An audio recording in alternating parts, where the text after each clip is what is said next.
নমস্কার, টক্সিক নীলাদ্রি চ্যানেলে আপনাদের সবাইকে জানাই অনেক অনেক স্বাগতম। তো বন্ধুরা, কেমন আছো সবাই? আশা করি সবাই ভালো আছো। তো আজ যাচ্ছি মেলায়, তো সাথে নিয়ে যাব তোমাদের। তো কিসের মেলা তোমরা গেলেই বুঝতে পারবে। আমি যাচ্ছি আমাদের বাড়ির দুটো ছানাকে নিয়ে। তো এই ছানা দুটো মেলার জন্য খুবই ব্যস্ত হয়ে উঠেছিল, কিন্তু নিয়ে যাওয়ার লোক ছিল না। হয়তো আমাদের বাড়িতে অনেক লোক থাকতে পারে, কিন্তু মেলায় যাওয়ার মতন কেউ ছিল না, জন্য আজকে আমাকেই বলছে মেলা নিয়ে যেতে, যার জন্য আমি ওদেরকে নিয়ে রওনা হলাম। তো দুটো বাচ্চাকে সামলানো বিশাল ব্যাপার, বুঝতেই পারেন, কারণ ছোটটা একটু বেশি চঞ্চল। আর আমার যেটা যে দেখছেন আমার ছেলে, ও একটু বেশি শান্ত না, মানে মোটামুটি শান্ত। তো ওকে নিয়ে যাওয়া কোনো ব্যাপার না, যে কেউ ওকে নিয়ে যেতে পারবে, কিন্তু ছোটোটা একটু বেশি চঞ্চল, তো ওর হাত ধরে রাখতে হয় সবসময়। তো আমি এই যে স্টার্টিং থেকে দেখালাম তোমাদের, আমি যাচ্ছি আজকে রথের মেলা, যেটা নাকি 2 বছর থেকে দিনহাটায় হচ্ছে। তো আমি এর আগে কোনো দিনও যাইনি রথের মেলাতে, তো আজকে ফার্স্ট গেলাম আমি রথের মেলা। তো গিয়ে আমি তো পড়লাম বিপদে, কারণ দেখো কি অবস্থা মেলায়। আমি তো ভাবতে পারিনি যে ভেতরটায় এই অবস্থা হবে। এতটা কাদা কি আর বলবো। তো আমরা তো চলেই যাচ্ছি ভেতরে। আর মানে দোকানগুলোর সাথে মানে পাশে কাঠ বিছানো হয়েছে, মানে কাদার জন্য। তো কাঠের তক্তাগুলো যদিও বিছানো, কিন্তু ওগুলোর মধ্যে দিয়ে যেতে হলেও কাদাগুলো গায়ে মানে একদম পাটা, তো মানে আমাদের পায়ের যে কি অবস্থা কি আর বলবো। এত খারাপ অবস্থা মেলার, আমি আগে জানলে হয়তো যেতাম না এই রকম মেলার। আর এতটা ভিড় আমি কোনোদিনও দেখিনি যে মেলাতে, এই রথের মেলাতে এত ভিড় হবে। আমি ভাবছিলাম যে রথের মেলা তো এই 2 বছর থেকে হয়, হয়তো কয়েকটা দোকান আসবে আর অতটা ভিড়ও হবে না, কিন্তু গিয়ে তো আমি অবাক। এত ভিড় আর এত মানে কাদা, মানে কি আর বলবো। তাও আমরা ভিড় ঠেলে ভিতরে ঢুকলাম। এই দেখো, আর ছোটো পাড়ার ছানাটাকে তো এই যে দেখো কোথায় চলে যায়, একে তো দেখে রাখতে হয়। তো আমার ক্যামেরা ওর পিছনেই আছে, ও কি করে না করে ওটাকেই, কারণ ওকে একটু ভালো করে না দেখে রাখলে কি আর বলবো, যে কোথায় ঢুকবে না ঢুকবে হারিয়েই যাবে হয়তো। তো আমি ওদেরকে নিয়ে প্রথমে সব দোকানে ঘুরলাম। তো তারপরে বললাম কি খাবি বা কি আগে না, মানে কি রাইডে উঠবি, হয়তো নাগরদোলনা নাকি। তো ওরা বললো ট্রেনে উঠবে, তো ট্রেনে পরে উঠবে, আগে একটু ঘুরে আসবে নাকি চারিপাশে। তো আমরা গেলাম এইভাবে ঘুরতে। তো আমার ছেলে বললো ও আগে নাকি গোলা খাবে। তো আমরা চলে গেলাম একটা গোলার দোকানে। তো দোকানটা বেশ ভিড়ও ছিল। তো এই দেখো কত রকমের গোলার ফ্লেভার দেওয়া। তো ও খেতে চাইলো অরেঞ্জ। দেখো কীভাবে গোলা বানানো হয়। তো আমরাও এটা বাড়িতেও বানাতে পারবো, খালি ফ্লেভারগুলো দরকার। কারণ এখানে বিট নুন দিয়ে দিল ওরা, আর দিয়ে দিল ওই যে ফ্লেভারটা, তারপরে ওখানে দিয়ে দিল বরফ। তো এর আগে আমরা হয়তো অনেক দিন আগে দিনহাটায় গোলা দেখতে পারতাম না, কিন্তু কয়েক বছর থেকে গোলাটা এখন দিনহাটায় সবসময় অ্যাভেলেবেল। তো ওই যে 2 ভাই খেলো একটা গোলাই ভাগ করে, যে দেখি কেমন স্বাদ। ছোটোটা আবার খেতে চায় না, ওর আবার ঘোড়াটা রাইড করা এগুলোই ভালো লাগে মেলাতে এসে, কিন্তু ওর খেতে ভালো লাগে না। আবার বড়টা আবার খেতেই মানে ভালোবাসে বেশি। তো ওরা বললো এবার নাকি রাইডে উঠবেই, মানে ট্রেনে। তো আমরা এখন ট্রেনে চড়বো। এই তো ওদেরকে বলছি, যে ওরা বলছে যে টিকিটটা কেটেই নাও। তো এখানে টিকিটের এখানে লাইনও পড়েছে, দেখতেই পাচ্ছ। তো আমি এখন টিকিট কেটে নেব। তো এখানে এক একজনের 50 টাকা করে টিকিট, জানতাম না আগে, কারণ আমি চড়িও নি, হয়তো অনেক দিন আগে চড়েছিলাম, কিন্তু মনে নেই কত টাকা ছিল। তো আমি এবার চড়লাম ওদের সাথে রাইডে। তো দেখো আমরা এখন টিকিট কেটে নেব এই দাদাটার কাছ থেকে। দুজনেই তো পুরো ঘেমে শেষ, দুজনে বলতে ভুল হবে, আমিও পুরো ঘেমে শেষ। তো তোমরা দেখতেই পারছো মেলায় এমনিতেই ভিড়, আর সেদিন গরমও পড়েছিল এত, মানে বৃষ্টির পরের দিন যা হয়, এতদিন বৃষ্টি ছিল, বৃষ্টির পর বৃষ্টি কমলে যেরকম কাদাও হয়েছে সেরকম গরমও। তো আমরা উঠে গেলাম এই যে রাইডে। তো দেখো ওটা তো সব সময় আগে আগে ছোটোটা, তো বসে গেল।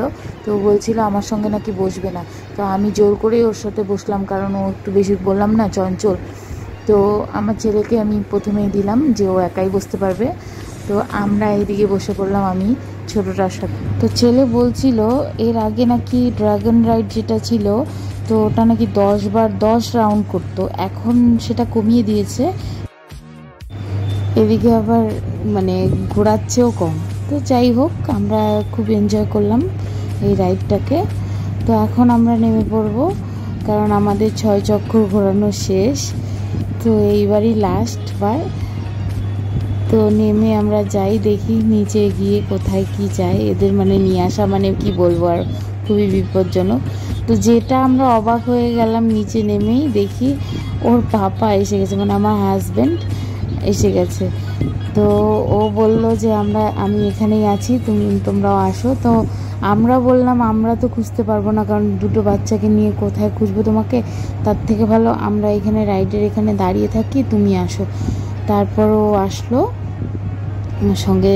ও আমার ছেলে আবার যাবে বাথরুমে, তো ওরা বাথরুম টাথরুম করে তারপরে এই যে ছেলের বাবা ছেলের হাত ধরেছে, এদিকে ওর জেঠু ওর হাত ধরেছে। ও তো হাত ধরতেও চায় না, মানে কি আর বলবো, এতটাই দুষ্টু।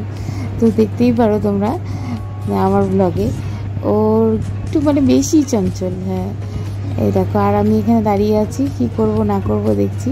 এই তো শুরু হয়ে গেল আবার আমাদের জার্নি, এখন কোথায় যাবে না যাবে। তো এখন আমরা খুঁজছি যে যেখানে শুটারগুলো থাকে না, ওই বন্দুক নিয়ে, এটাকে কি বলে আমি জানি না। তো ওটা খুঁজলাম অনেকক্ষণ, তো পেলাম না। তো জাম্পিং মানে সেগুলো থাকে যেটা, ওটার মধ্যেও গেছিলাম, কিন্তু ওয়েটের জন্য ওকে নিল না। তো বললো অনেকটাই বড় হয়ে গেছে, মানে ছোটোটার কথা বলছি, তো ওকেও নিল না। তো এখন আমরা চলে যাই, যে দেখি ভিতরে কোথায় যাওয়া যায়। আর যেদিকে যাবে কাদা, যেতে ভালোও লাগে না কোথাও, মানে ফালতু মেলায় আসলাম। দেখো চেয়ারগুলো যে বসিয়ে রেখেছে, মানুষ যে বসে আছে তাও কাদার ওপরে, এতটাই জঘন্য। তো তাও যে মেলায় এত ভিড় কী করে হয়, আমি তো আগে জানলে তো আমি আসতাম না। তো এই দেখো, তো বাচ্চাদের মানে কী আর বলবো, বাচ্চাদের মানে আবদারে আসতে হলো। তো এইদিকে দোকানপাটগুলো খুব ভালো বসছিল মেলাতে, মানে ভিড়ও ছিল প্রচণ্ড।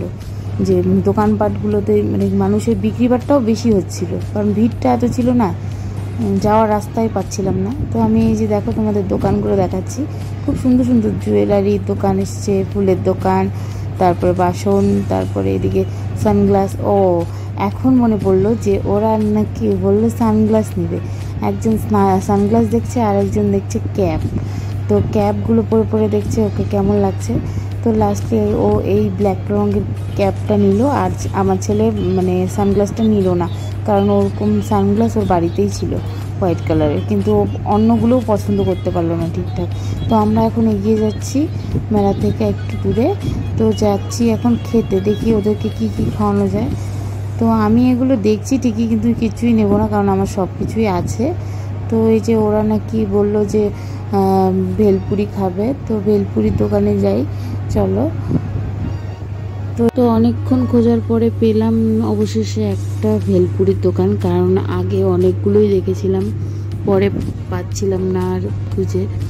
তো যাই হোক, একটা পাওয়া গেল ভেলপুরির দোকান, ওখানেই বসে পড়লাম কি মানে জায়গাও ছিল না বসার। তো আমি দাঁড়িয়েছিলাম, ওরা বসলো। মানুষগুলোও কেমন মানে বসতে দেয় না ঠিকঠাক, নিজেদের জিনিস চেয়ারের উপর রেখে দেয় যাতে কেউ বসতে না পারে, ওকে জায়গা আছে তাই বলে দেয়। তো আমি যাই হোক দাঁড়িয়েই ছিলাম, ওরা খাওয়া দাওয়া করলো। তো ভেলপুরিটা ওদের যেহেতু খুব ফেভারেট, তো এটা মেলায় আসলে ওরা খাবেই। তো দুই ভাই খুব পছন্দ করে, তো ওরা খেলো ভেলপুরি, তারপরে খাবে এখন আইসক্রিম।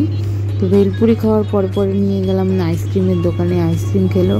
আর এই যে ছোটোটা নিয়ে নিল এই যে ক্লে নাকি কি জানি, কি ছাতা মাতা জানিও না।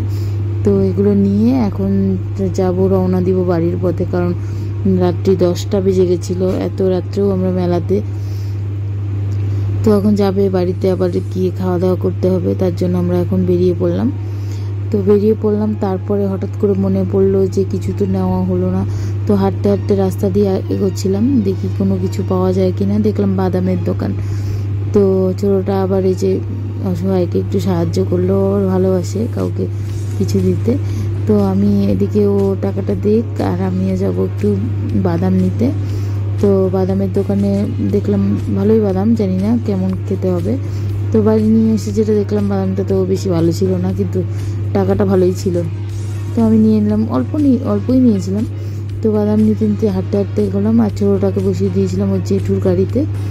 তো এগোতে এগোতে আসলাম আমি দিনাটা হাই স্কুলের মানে পাশে। তো এখানে এসে ওরা দই ফুচকা খেলো, ওদের নাকি মেলাতেও পেট ভরেনি। আর আমরা এদিকে দুজনে মিয়া বিবি খেলাম হচ্ছে পাপড়ি চাট। তো পাপড়ি চাট খেতে খেতে আমরা খেয়ে আমি আমার ছেলেকে নিয়ে উঠে গেলাম টোটোতে, আর ছোটোটাকে পাঠিয়ে দিলাম ওর জেঠুর সাথে। তো কেমন লাগলো ভিডিওটা সবাই কমেন্টে জানিও, ভালো লাগলে অবশ্যই লাইক শেয়ার করে দিও, আর মেলাতে তোমাদের কেমন লাগে অবশ্যই জানিও। তো আমার চ্যানেলটিকে সাবস্ক্রাইব করতে ভুলো না যেন। ভালো থেকো সবাই, সুস্থ থেকো, সাবধানে থেকো। তো আমরা চলে যাচ্ছি এখন বাড়ি, দেখা হবে আবার নেক্সট ভিডিওতে। ততক্ষণের জন্য সবাই ভালো থেকো, সুস্থ থেকো, সাবধানে থেকো।